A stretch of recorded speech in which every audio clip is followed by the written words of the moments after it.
What if buying dinners for two strangers could make you a millionaire overnight? This is Marcus Thompson, 17 years old, washing dishes for $12 an hour. Tonight, he's about to make a choice that changes everything. The elderly white couple at table 6, digging through empty pockets, looking desperate. They're worth more money than most people see in 10 lifetimes, and they're here on purpose. As Marcus approaches with his own dinner, the meal he saved 3 days to afford, he has no idea he's walking into a test. The old man's piercing blue eyes aren't just grateful, they're calculating. The woman's leather portfolio contains documents that will soon have Marcus's name on them. But here's what makes this story incredible. Marcus doesn't know any of this. He just sees two people who need help, and that's exactly what they're counting on.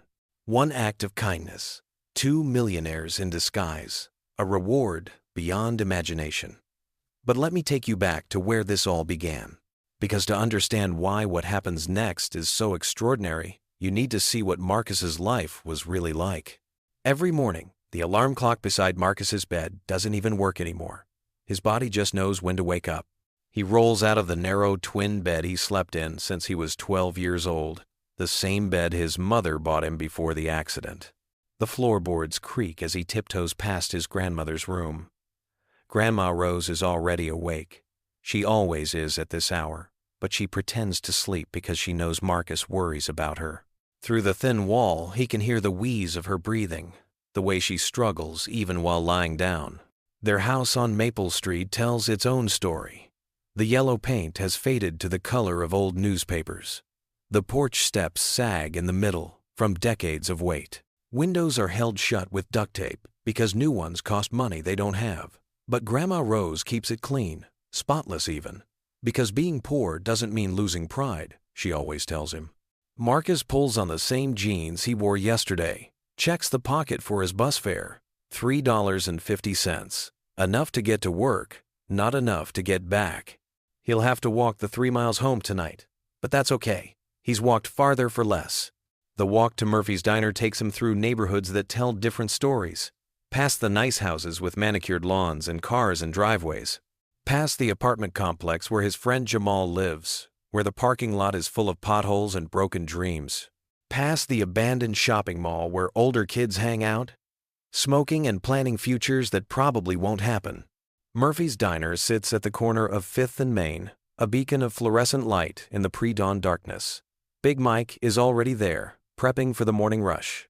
He nods at Marcus, not unfriendly, just busy. They don't talk much, but there's respect there. Mike knows Marcus shows up every day, works harder than employees twice his age, and never complains. In the kitchen, Marcus's hands move through familiar motions. Stack of plates, hot soapy water, scrub, rinse, dry, repeat. His hands are rough now, calloused from months of this routine. Sometimes he looks at them and wonders if college hands look different, softer maybe. Hands that hold textbooks instead of dish towels. The dishwashing station faces a small window that looks out onto the parking lot. While he works, Marcus watches people come and go, families heading to school and work. Construction crews grabbing coffee before job sites. Business people in suits talking on phones. All of them moving through lives he can only imagine. At 2 p.m., his shift ends. Time for the real challenge, school. Lincoln High School squats like a tired brick building on the east side of town. The building needs paint. The computers are ancient, and half the lockers don't work. But inside these walls, Marcus transforms. Here, he's not the kid who washes dishes. He's the kid with straight A's who tutors other students during lunch. Mrs. Patterson, his English teacher, notices him first. "Marcus, you have a gift with words," she tells him one afternoon. "Have you thought about college?" College? The word feels foreign in his mouth. Kids like him don't go to college. Kids like him get jobs right out of high school, if they're lucky. But Mrs. Patterson sees something different. She starts bringing him applications, scholarship information, pamphlets with pictures of campus quads and library towers. "I can't afford it," Marcus tells her quietly. "Maybe not today," she says, "but dreams have a way of finding funding when the dreamer is worthy." At lunch, while other kids buy hot meals from the cafeteria, Marcus eats peanut butter sandwiches and reads college brochures. State University, community colleges, business programs. The numbers are staggering. Even with financial aid, it would take everything Grandma Rose has and more. After school, the cycle continues. More dishwashing at Murphy's. The evening crowd is different families celebrating little victories, couples on dates, elderly people making their meals last as long as possible to fight off loneliness. Marcus watches them all. He notices things. The way the woman at table 4 carefully counts her change. The way the businessman at the counter leaves extra large tips on nights when the waitstaff looks tired. The way kindness moves through the diner in small gestures and quiet moments. At home, Grandma Rose waits in her recliner, oxygen tank humming softly beside her. She's 68, but looks older. Diabetes, arthritis, high blood pressure. Her body is failing her, but her spirit stays strong. "How was your day, baby?" She asks the same question every evening. "Good, Grandma." "Yours?" "Better now that you're home." They don't talk about the pills she can barely afford. They don't talk about the doctor visits she's been skipping. They don't talk about the college applications hidden in his backpack. Some conversations are too heavy for evening light. Instead, they watch the news together.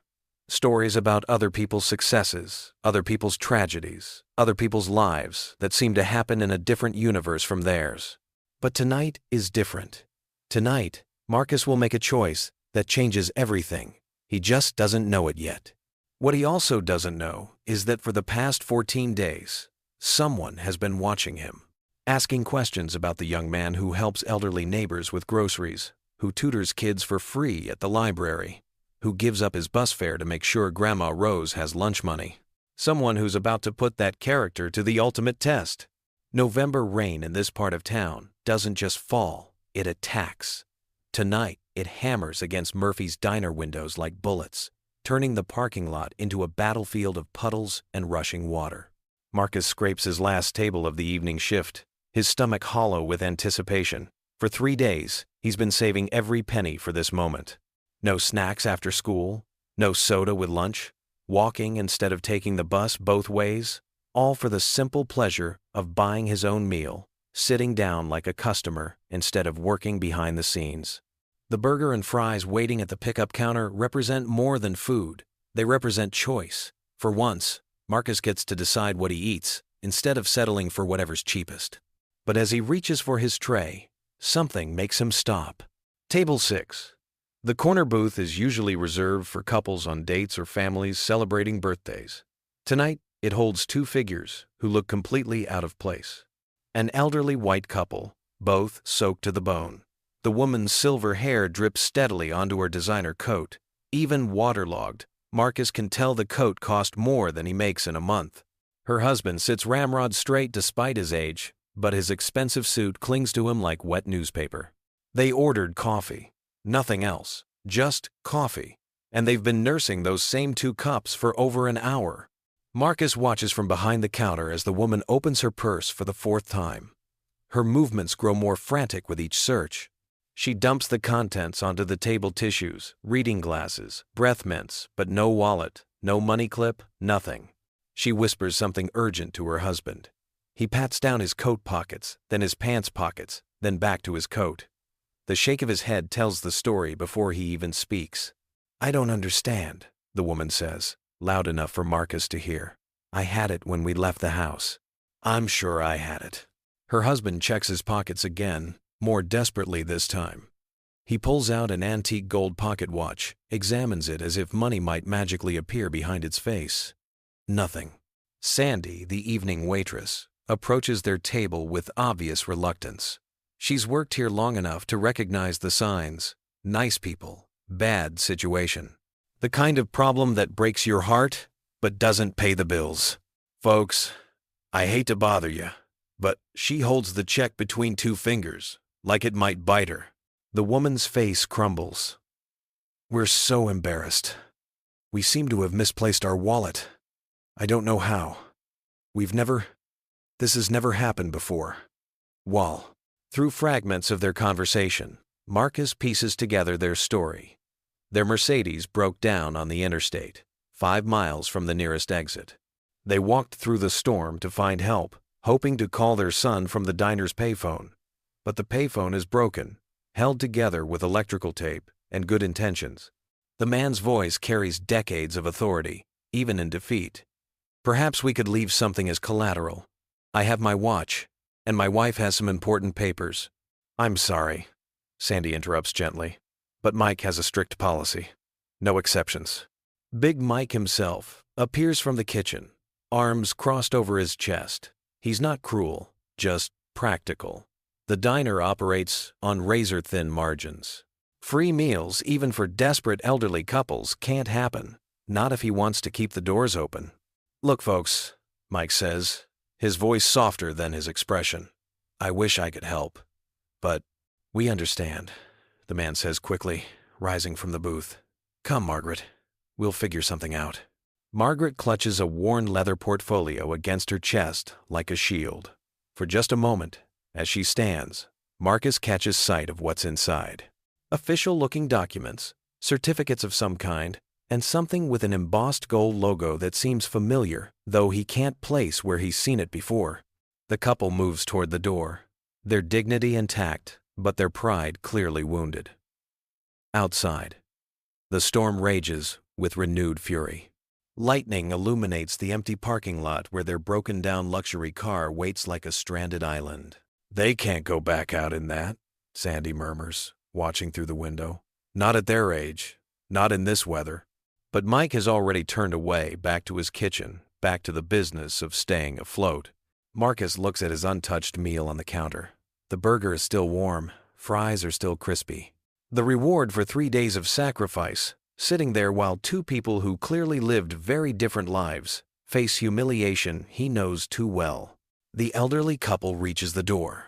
The man's hand is on the handle when Margaret stops, looking back at the warm diner they're about to leave for the cold, wet night.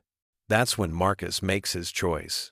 But what he doesn't know, what he can't possibly know, is that this moment has been 14 days in the making. That the broken-down Mercedes in the parking lot has been strategically positioned, that the lost wallet is safely tucked in Margaret's coat pocket, that Harold's antique watch has a hidden compartment containing more cash than Marcus makes in a year. He's about to walk into the most important test of his life, disguised as a simple act of kindness. Marcus doesn't think, he just moves. His meal sits on the counter, still warm, still waiting, still representing 3 days of careful sacrifice. But watching Margaret's shoulders slump as she faces the storm-lashed parking lot, something inside him simply decides. "Sandy," he calls out, crossing the diner in quick strides. "Hold up." The elderly couple turns. Margaret's eyes are rimmed red, whether from embarrassment or the cold rain. Marcus can't tell. Harold's pale blue eyes fix on him with startling intensity, as if he's seeing Marcus for the first time. "Folks," Marcus says, approaching their table with his untouched tray, "this one's on me tonight." Silence. Margaret blinks rapidly. "Oh, sweetheart, that's very kind, but we couldn't possibly."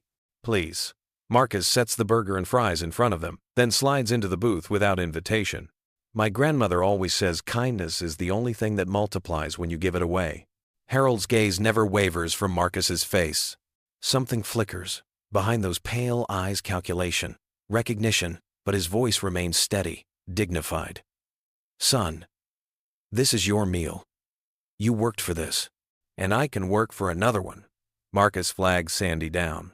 "Can you bring them some fresh coffee and maybe see if Big Mike will let you use the kitchen phone to call about their car?" Sandy nods, understanding immediately. Pete's garage is still open. He does emergency towing. As Sandy bustles away, Marcus turns back to the couple. "I'm Marcus, by the way. Marcus Thompson." "Harold," the man says, extending a hand that feels surprisingly strong for his age. "And this is my wife, Margaret." Margaret's hands shake as she reaches for a French fry, and Marcus pretends not to notice. "We haven't eaten since breakfast," she admits quietly. "Our car broke down on Route 29, and we walked here in the rain. We thought we had our wallet, but..." She trails off, embarrassed. "Cars break down," Marcus says simply. "Happens to everyone." Harold studies him with those penetrating blue eyes. "You work here after school and weekends, saving for college. What do you want to study?" "Business administration." Maybe something that could help my community. Marcus shrugs, suddenly self-conscious. Sounds silly, probably. Not silly at all. Harold's voice carries an authority that seems at odds with his current situation. Tell me about your community. It's an odd question from a stranded traveler, but Marcus finds himself answering anyway. Lincoln High needs better computers. The neighborhood could use a medical clinic people have to travel across town for basic care. And there's this old shopping mall that's been abandoned for years. Prime real estate, just sitting empty. Margaret and Harold exchange a glance. She clutches her leather portfolio tighter against her chest. And again, Marcus catches a glimpse of that embossed gold logo. Something about it tugs at his memory, but he can't place it. Sandy returns with the coffee and news. Pete's on his way. Should be here in 20 minutes. Thank you, Harold says, then turns back to Marcus. What's your last name again? Thompson. Marcus Thompson. Harold pulls out an expensive business card holder. Real leather, gold corners, then pauses. Instead of selecting one of the elegant cards inside, he reaches for a plain napkin and writes carefully on it. Marcus Thompson, Harold repeats, as if testing how the name sounds. And your address? The question seems oddly formal, but Marcus gives it anyway. 1247 Maple Street. Margaret whispers something urgent to her husband, gesturing toward her portfolio. Harold nods and turns back to Marcus. Son, Harold says, his tone shifting to something that sounds almost ceremonial. What you did tonight, giving up your meal for complete strangers, tells me everything I need to know about your character. It's just food, Marcus protests. You needed it more than I did. Just food. Harold smiles, but there's something behind it that makes Marcus feel like he's missing something important. Margaret, show him. Margaret hesitates, then opens her portfolio slightly. Inside, Marcus glimpses official documents, certificates with fancy seals, and what looks like architectural blueprints. Everything bears that same gold logo he can't quite identify. We're not just stranded travelers, Margaret says carefully. We're here for business. Very important business. Before Marcus can ask what kind of business requires architectural blueprints, Pete's tow truck rumbles into the parking lot, its headlights cutting through the rain. Harold stands, straightening to his full height. In the harsh fluorescent light of the diner, his bearing transforms. Gone is the helpless elderly man. In his place stands someone who clearly expects to be obeyed, respected, listened to. Pete! Harold calls out as the mechanic enters, shaking rain from his coat. Yes, sir. You the folks with the Mercedes? We are. Harold's tone is crisp, businesslike. How quickly can you have it running? Pete scratches his head. Well, sir, it depends on what's wrong with it. Might need to tow it back to the shop, run some diagnostics. Money is not an issue, Harold interrupts. Whatever it takes. Marcus blinks. 10 minutes ago, this man couldn't afford a cup of coffee. Now he's telling a mechanic that money is no object. As they prepare to leave, Harold pauses at the table where Marcus still sits, trying to process what just happened. Son, Harold says, placing a firm hand on Marcus's shoulder, you've given us something far more valuable than a meal tonight. And I want you to know, we don't forget kindness. He slips the napkin with Marcus's information into his coat pocket, like it's a precious document. Margaret steps forward, still clutching her portfolio. Marcus, what you did tonight means more than you realize, more than you can possibly imagine. It was just Marcus begins. Character, Harold interrupts. Pure, unselfish character. The kind that's rarer than diamonds and more valuable than gold. As they head toward the door with Pete, Harold turns back one final time. The storm has passed, and streetlights illuminate his profile. For just a moment in that light, he looks familiar, not like someone Marcus has met, but like someone he's seen somewhere before, in a newspaper maybe, or on television. We'll be in touch, Harold says, and something in his voice makes it sound less like a polite goodbye and more like a promise. The Mercedes starts on the first try. As the luxury car disappears into the night, Marcus sits alone in the empty diner, staring at his reflection in the rain-streaked window. Something extraordinary just happened, but he can't quite put his finger on what. What he doesn't know is that Harold is already on his phone, making calls that will change everything. The first call is to his assistant. Cancel my morning meetings. I need background checks, academic records, and character references for a young man named Marcus Thompson. The second call is to his lawyer. Draft the paperwork we discussed. I think we've found our candidate. The third call will happen at exactly 8 a.m. tomorrow morning to the principal of Lincoln High School. But for now, Marcus just sits in the quiet diner, wondering why giving away his dinner feels like the beginning of something much bigger than hunger. The diner feels different after they leave, quieter, like the air itself is holding its breath. Sandy approaches Marcus's table, shaking her head in amazement. Honey, I've been waitressing for 25 years, and I've never seen anything like that. Like what? Marcus asks, still staring out the window where the Mercedes disappeared. You just gave your dinner to complete strangers, your own meal that you saved 3 days to buy. She slides into the booth across from him. Most people would have looked the other way. Most people aren't raised by Rose Thompson. Sandy laughs. That grandmother of yours sure did something right. She pauses, studying his face. But there was something strange about that couple. Don't you think? Before Marcus can answer, Big Mike emerges from the kitchen carrying a fresh plate burger, fries, and a slice of apple pie that definitely wasn't part of the original order. Kid, Mike says, setting the food in front of Marcus, what you did tonight took real heart. Marcus looks up surprised. In 6 months of working here, Big Mike has never offered him anything for free. The man runs his diner like a military operation, every penny accounted for, every portion measured. Mr. Mike, I can't accept. You're not accepting charity. Mike's gruff voice softens slightly. You're accepting respect. There's a difference. But the cost is mine to worry about. Mike pulls out the chair Sandy vacated and sits down heavily. You know what I saw tonight? I saw a young man with more class than customers, who drive cars worth more than my house. Marcus takes a bite of the burger, his first real food in hours. They seem nice. Just had some bad luck. Bad luck? Mike nods slowly. Funny thing about bad luck, though. Sometimes it reveals good character, and sometimes it reveals something else entirely. What do you mean? Mike stands, adjusting his apron. Nothing, kid. Just eat your dinner. You earned it twice over tonight. As Mike returns to the kitchen, Sandy leans closer. He's right, you know. There was something off about those people. Off how?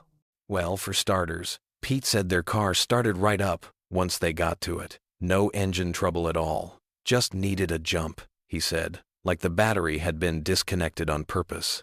Marcus frowns. That's weird. And another thing, did you see how that old man pulled out his wallet when Pete asked for payment? A wallet thick enough to choke a horse? Funny how he couldn't find it when it came time to pay for coffee. The observation hits Marcus like cold water.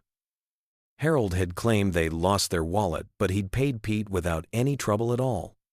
How do you lose a wallet and find it again in 10 minutes? Maybe it was in the car, Marcus suggests weakly. Maybe. Sandy doesn't sound convinced. Or maybe there's more to this story than meets the eye. The walk home takes Marcus through neighborhoods that tell the whole story of his town, past the nice houses with their perfect lawns and security systems, past the apartment complexes where families like his make do with less, past the empty lots and boarded-up buildings that speak to dreams deferred. At home, Grandma Rose waits in her recliner, oxygen tank humming softly beside her. The late news flickers on the television, but she's not really watching. Baby, you're later than usual. Is everything all right? Marcus tells her about the elderly couple, expecting her usual pride in his kindness. Instead, she listens with growing intensity, asking detailed questions about their appearance, their clothes, their car. Silver hair, you said? And pale blue eyes? Yeah, Grandma. Why? Grandma Rose reaches for the television remote and turns up the volume. Sometimes angels come disguised as people in need, testing our hearts.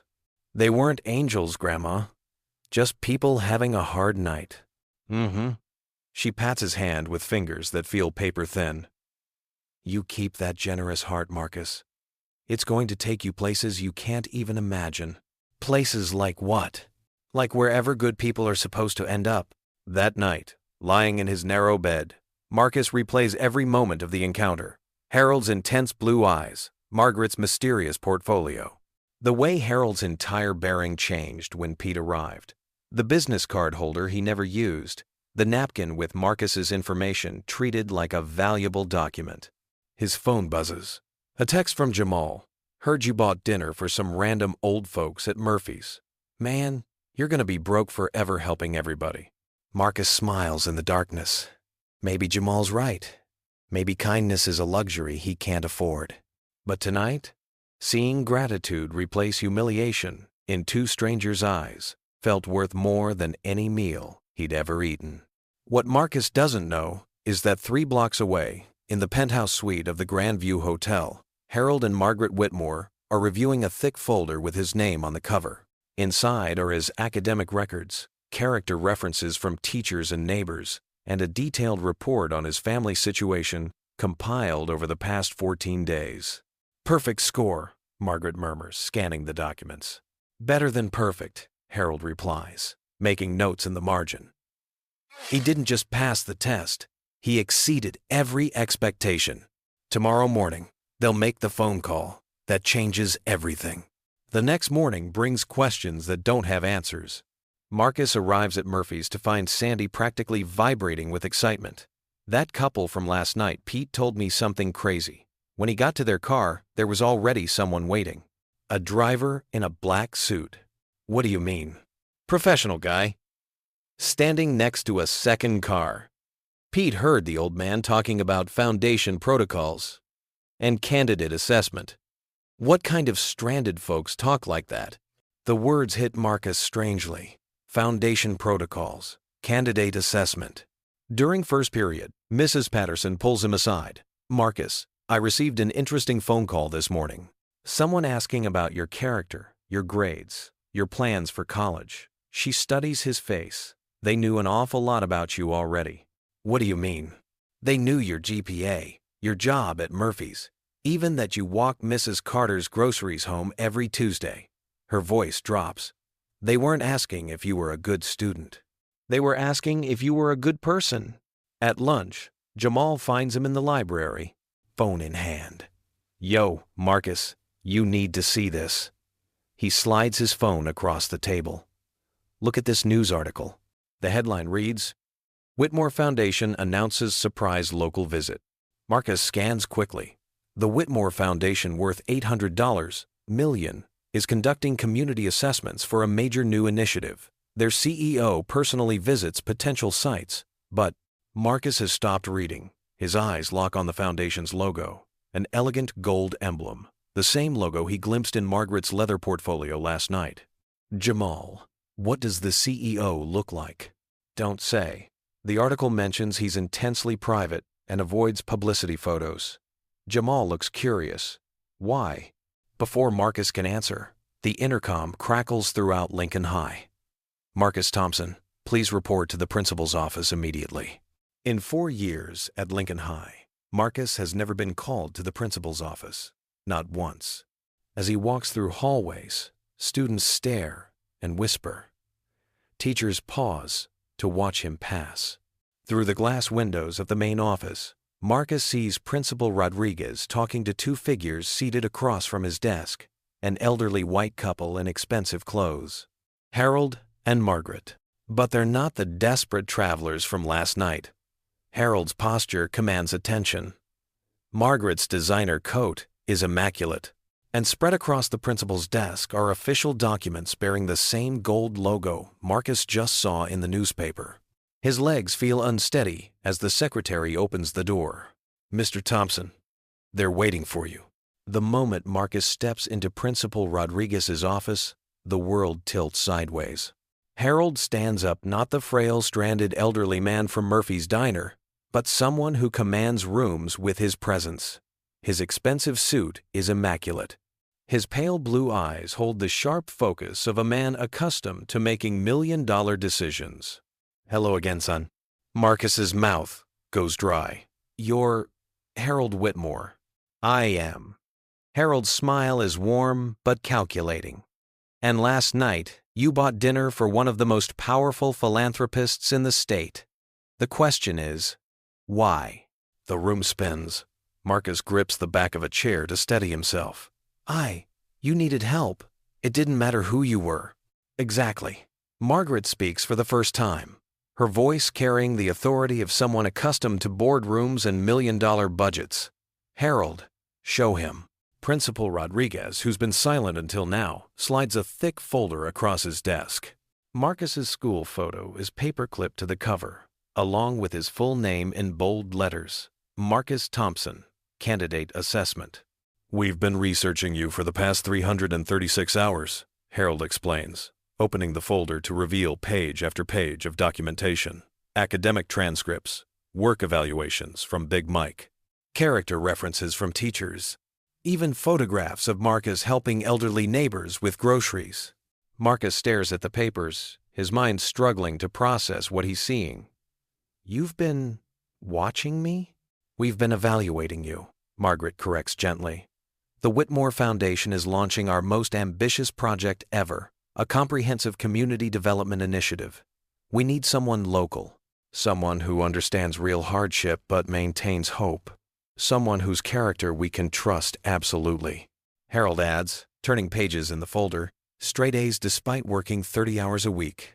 Teachers describe you as remarkably mature and genuinely compassionate. Your boss says you're the most reliable employee he's ever had. Mrs. Carter from the corner store mentions you help with her inventory every week without being asked. Margaret continues, reading from a typed report. Mrs. Williams says you shovel her walkway every winter and refuse payment. The librarian notes you tutor struggling students during your lunch breaks. Marcus feels like he's watching this happen to someone else. I don't understand. You were testing me. Last night wasn't an accident. Harold closes the folder and looks directly into Marcus's eyes. We've been in town for 14 days, asking questions, observing. Your name came up repeatedly as someone who embodies the values we're looking for. So the broken down car, staged. Harold's tone is matter of fact. We needed to create a situation where you could choose kindness or indifference, where the choice would cost you something you valued. The lost wallet. Margaret pats her coat pocket. Safe and sound the entire time. The betrayal hits him like a physical blow. You lied to me. We created a scenario. Harold corrects. There's a difference. What we wanted to see was authentic, how you'd respond when you thought no one was watching, when there was nothing in it for you. Principal Rodriguez leans forward. Marcus, they're offering you opportunities that could change your life. What kind of opportunities? Marcus asks, though part of him isn't sure he wants to hear the answer. Margaret opens her leather portfolio, the same one she clutched so protectively last night, revealing documents that make Marcus's breath catch. University logos, legal letterhead, financial statements with numbers that have too many zeros. A full scholarship to any accredited university you choose, Harold begins, his voice taking on the tone of a business presentation. $180,000. Tuition, room, board, books, living expenses. 4 years completely covered. During summers and school breaks, you'll intern directly with our foundation, Margaret continues, learning nonprofit management, community development, social enterprise. And after graduation, Harold smiles, you'll return here as assistant director of our newest community development center. 2 years of training with our established team. Then, if both parties agree, you become director. Marcus looks around the room, half expecting to wake up from an impossible dream. You want me to run a community center? We want you to help us build one first. Harold spreads architectural blueprints across the principal's desk, detailed plans for a gleaming facility that looks like something from a magazine. Margaret points to elegant lettering across the building's facade. The Marcus Thompson Community Development Center. You want to name it after me? We want you to be its founding director, Harold clarifies. This represents a $15 million investment in your community. But we don't just write checks and disappear. We partner with local leaders who share our vision. The numbers are impossible. $15 million. More money than everyone on Maple Street has seen combined. More money than Marcus thought existed outside of movies and lottery commercials. Why me? He asks, though he's beginning to understand. Because transformation has to come from within. Margaret explains. We can build buildings, fund programs, hire staff. But authentic change requires someone who genuinely loves their community, despite its problems. Harold nods. Someone who sees potential instead of just poverty. Someone who gives away their last meal to strangers because it's the right thing to do. Principal Rodriguez speaks up. Marcus, in 30 years of education, I've never seen an opportunity like this. But Marcus is still processing the deception. The whole thing was fake. Your car, your situation, your desperation, all of it. The test was real, Harold says firmly.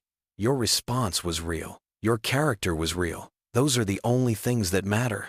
We've funded hundreds of projects, Margaret adds, but we've never offered full partnership to someone your age. You'd be the youngest director in our foundation's 50-year history. Harold pulls out his real business card, this time heavy cardstock, with the gold logo embossed in the corner. Take 2 weeks to think about it. Visit our other community centers. Talk to people whose lives we've changed together. Make sure this aligns with your own vision. As he hands Marcus the card, Harold's expression softens. And son, regardless of what you decide about the center, your college tuition is covered. What you did last night, giving something precious to strangers, deserves recognition no matter what. Marcus stares at the business card, at the blueprints, at the impossible opportunity spread across the principal's desk. There's just one condition, Margaret says, her voice serious. You can't do this for the money or recognition. You have to genuinely want to serve your community, because that's the only way it works.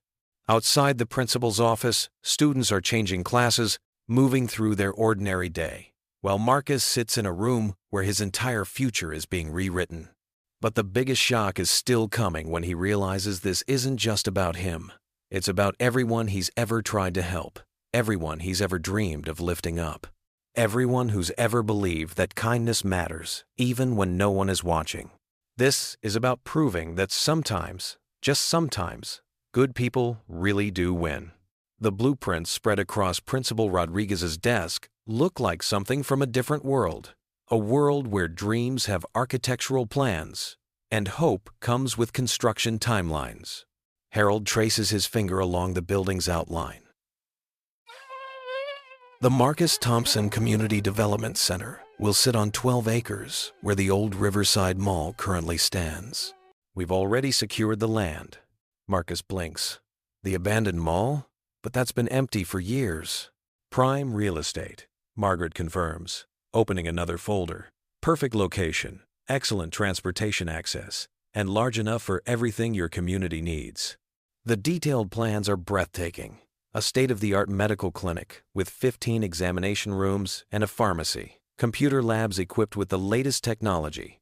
Job training facilities with equipment for everything from automotive repair to culinary arts. A library with study spaces and meeting rooms. Even a commercial kitchen for community meals and catering training. This level represents healthcare services, Harold explains, pointing to the first floor. A full medical and dental clinic staffed by professionals but affordable for everyone. We're talking about routine care, chronic disease management, preventive medicine. The second floor focuses on education and job training. Margaret continues. Computer literacy, GED preparation, vocational certification programs. We want to give people skills that lead to real employment. Marcus studies the plans, his mind racing. You're talking about everything this community has needed for decades. Exactly. Harold's eyes light up. But here's what makes this different from typical charity work. This isn't about us coming in and fixing things. This is about partnership. We provide resources. You provide local knowledge and leadership. Principal Rodriguez leans forward. Marcus, the economic impact alone would be transformational. Construction jobs, permanent employment, increased property values, new businesses attracted to the area. Margaret opens her leather portfolio again, revealing financial projections that make Marcus's head spin. We're projecting initial construction costs of $12 million, plus a $3 million endowment for operations, but the real value comes from what happens next. What do you mean? Harold slides another document across the desk. Conservative estimates suggest this center will serve over 5,000 people annually. Medical clinic visits, educational programs, job placements, community events. We're talking about touching virtually every family in this area. The numbers are staggering, but what hits Marcus hardest is seeing his neighborhood's problems laid out in official documents with real solutions attached.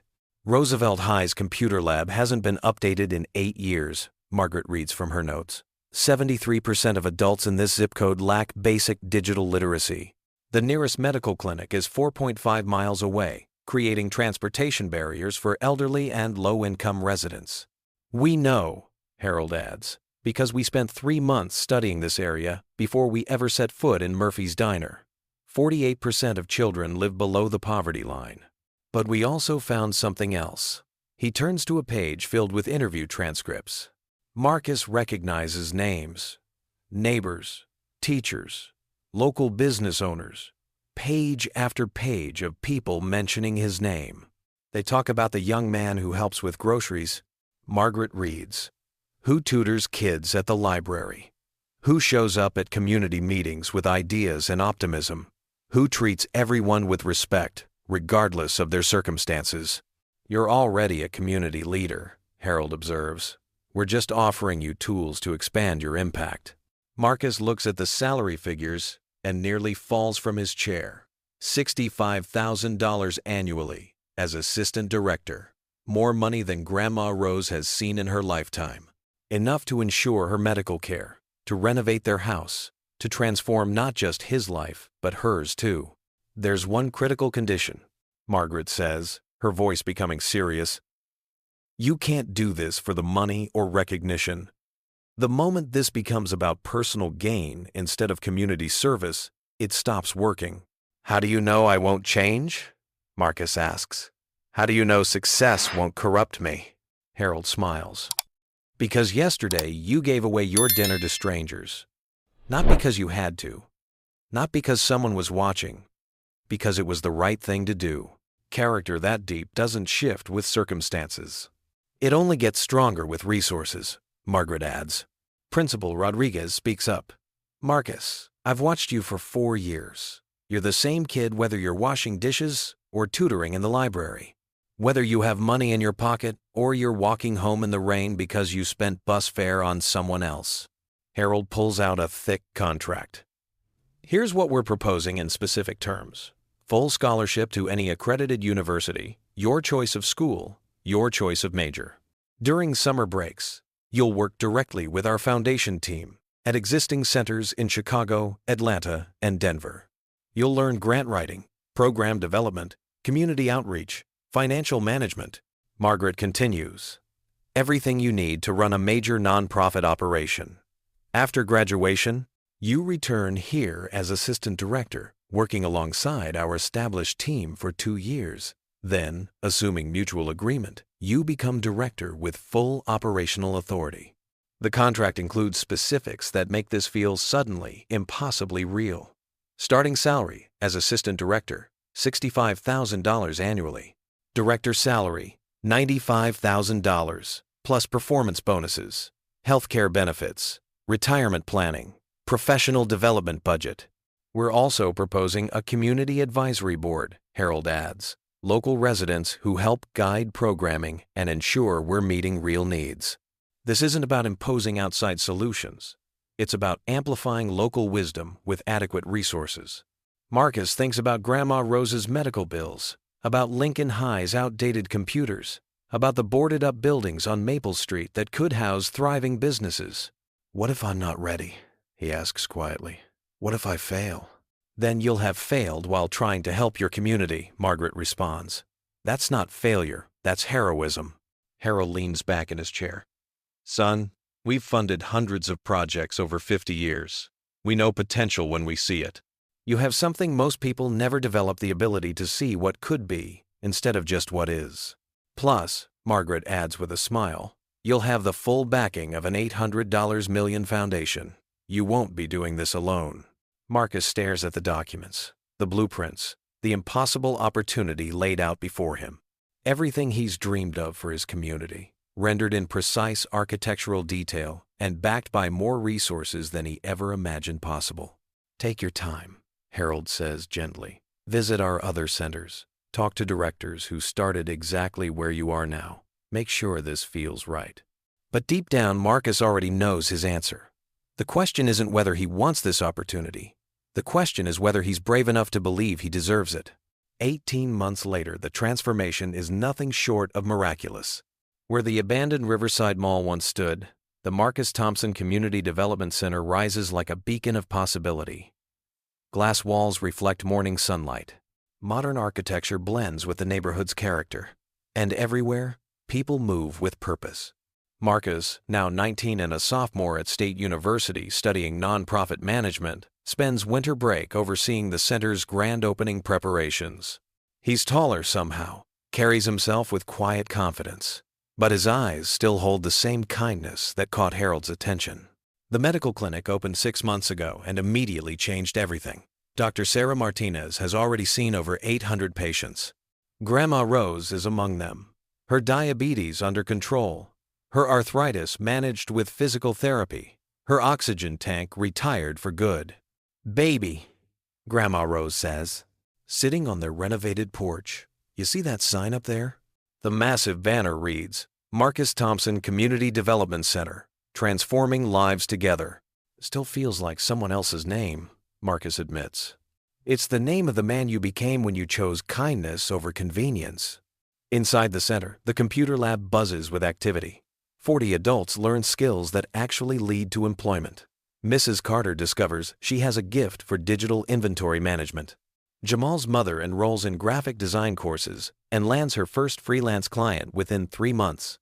The job training programs exceed every projection. Automotive repair, culinary arts, healthcare administration, all leading to industry certifications that employers want. Lincoln High's test scores jumped 23% in the first year. Students now have quiet study spaces, modern computers, and tutoring programs staffed by college students who look like them. The center's commercial kitchen became something unexpected. Big Mike expands his catering business, hiring 6 new employees from the job training program. Sandy opens her own restaurant, a small cafe inside the center. Local news coverage brings state attention. Channel 7 features The Marcus Effect, documenting how one center sparked transformation throughout the neighborhood.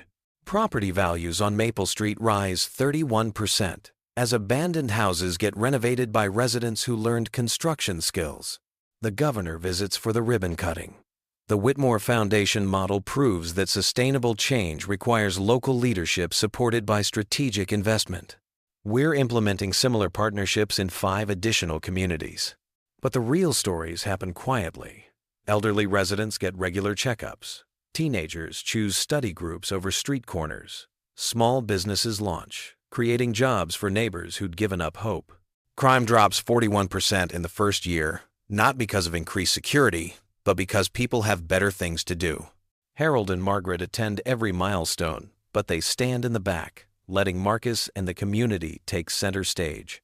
In his ribbon-cutting speech, Marcus thanks them, but focuses on neighbors who made the vision real. This center exists because Mrs. Patterson believed in her students, because Big Mike showed kindness to a kid who washed dishes, because Grandma Rose taught me that generosity multiplies when you share it. The applause echoes off the glass walls, but Marcus notices Harold wiping his eyes. A reporter approaches Marcus afterward. What's next for the center? Sustainability, Marcus answers. We're not just providing services. We're teaching people to provide services for each other. In 5 years, this community won't need us anymore. They'll be helping other communities instead. That's an unusual goal for a nonprofit director. The goal was never to create dependency. It was to create capacity. There's a difference. 18 months after opening, that difference becomes clear.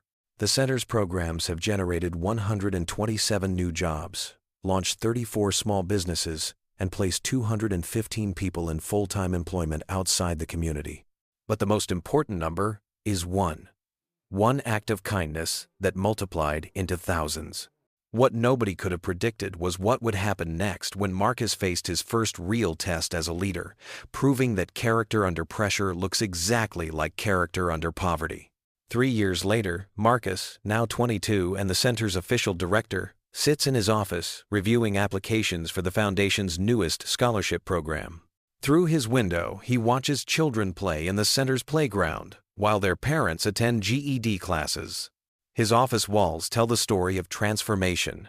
Framed photos of the center's construction, the first graduating class of the culinary program, Grandma Rose cutting the ribbon at the medical clinic's expansion, Harold and Margaret at last month's Community Appreciation Dinner. A soft knock interrupts his thoughts. Sandy from Murphy's Diner peers in, nervous but determined. "Marcus, I'm sorry to bother you, but there's a family at the diner.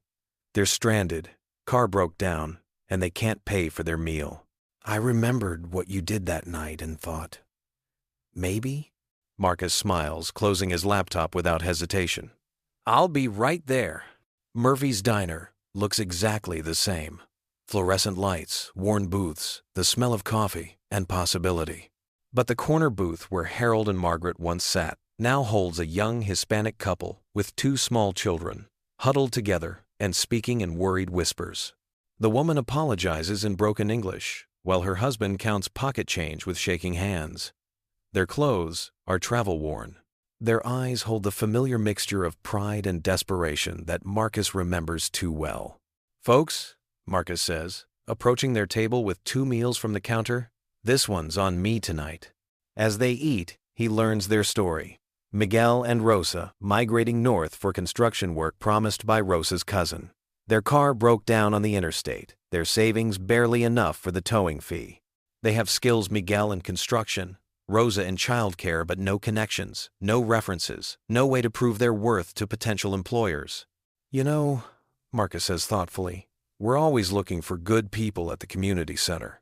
Can't promise anything permanent, but maybe we can help you get started." He pulls out his business card, simple, professional, with the center's gold logo. On the back, he writes their names carefully, just as Harold once wrote his. "Miguel and Rosa Santos," he says aloud, the same way Harold once repeated his name. "And your phone number?" 2 hours later, Miguel is reviewing job opportunities in the center's construction training program. Rosa is discussing child care positions with the center's family services coordinator. Their children are already making friends in the youth program. That evening, Harold calls to check on the center's quarterly progress. "How are things going, Director Thompson?" "Good," Marcus replies, watching Miguel help other job training students with electrical wiring while Rosa organizes the children's play area. "Really good. I think I'm starting to understand something you told me once." "What's that?" "Kindness is the only investment that always pays dividends." Harold chuckles. "And what's your return rate so far?" Marcus looks out at the thriving center, thinks about Grandma Rose's renewed health, Jamal's college acceptance letter, the 127 jobs created, the 34 businesses launched, the thousands of lives touched. "Immeasurable," he says. That night, as Marcus walks home past the bustling community center that bears his name, he realizes the most important lesson of all. Transformation isn't a destination. It's a choice you make every day, one act of kindness at a time. The Marcus Thompson Community Development Center now serves over 6,000 people annually, proving that when kindness meets opportunity, entire communities can transform. But this story isn't unique. It's happening in neighborhoods across America, led by ordinary people who choose extraordinary compassion. Right now, in your own community, someone like Marcus is washing dishes after school, helping elderly neighbors, believing in possibilities others can't see. They're not waiting for permission to make a difference. They're already doing it one small act at a time.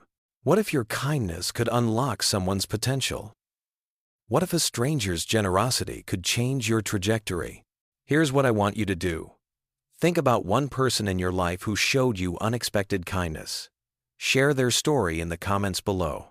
Let's remind each other that transformation starts with seeing the person, not their circumstances.